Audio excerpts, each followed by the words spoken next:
D'habitude, quand je parle d'un manga, que j'ai lu tous les tomes ou non, j'ai toujours beaucoup à dire, aussi bien positivement que négativement. Mais est-ce toujours le cas? Salut tout le monde, c'est The Quelqu'un, et aujourd'hui je parle de Cave King.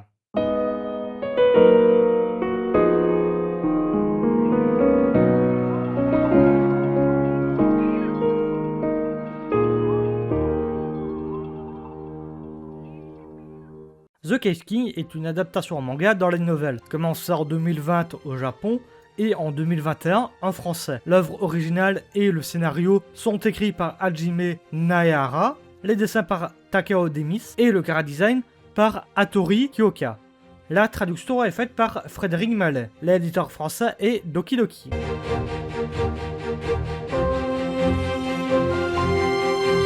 Dans ce monde, tout le monde naît avec un emblème permettant d'utiliser la magie. Un art que peine à utiliser Il, 17e prince du royaume de Sanfaras. Rejeté par sa famille, Il se voit exilé le jour de ses 15 ans sur une île isolée, faite de roches inhospitalières, où il découvre de nombreux ossements à l'air libre. Souhaitant les enterrer, tout à coup, son emblème s'active, et une voix lui annonce qu'il est devenu le roi des grottes. Des capacités extraordinaires apparaissent en lui, permettant de créer toutes sortes d'artefacts grâce aux minerais qu'il extrait. Alors que Il commence son exploration de cette île pleine de dangers, un navire de gobelins s'échoue sur les côtes.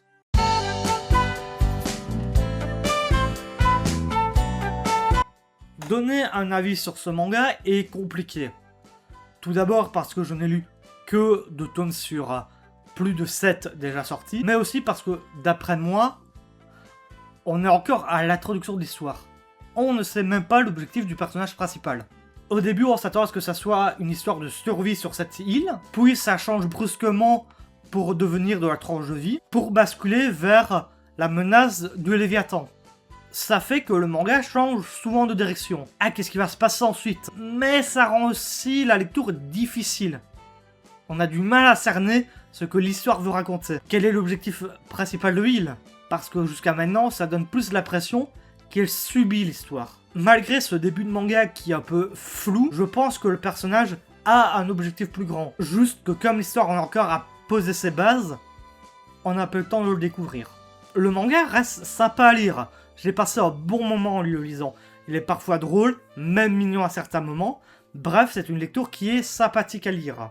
Mais ça n'a pas été la grande lecture qu'a pu être le Son of the Evil et Reload pour moi. Ce qui n'est pas mal en soi. Je pense que c'est important d'avoir des mangas juste sympathiques à lire. C'est juste que j'aurais bien voulu découvrir l'objectif de Il dans ces 2 tomes-là. Cela fait que je ne peux pas vous le conseiller.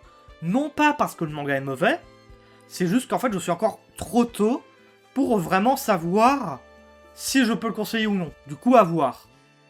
Enfin, je dis ça, mais ça fait à peu près 1 an que j'ai pas acheté de nouveaux tomes. Merci à vous d'avoir vu la vidéo jusqu'au bout.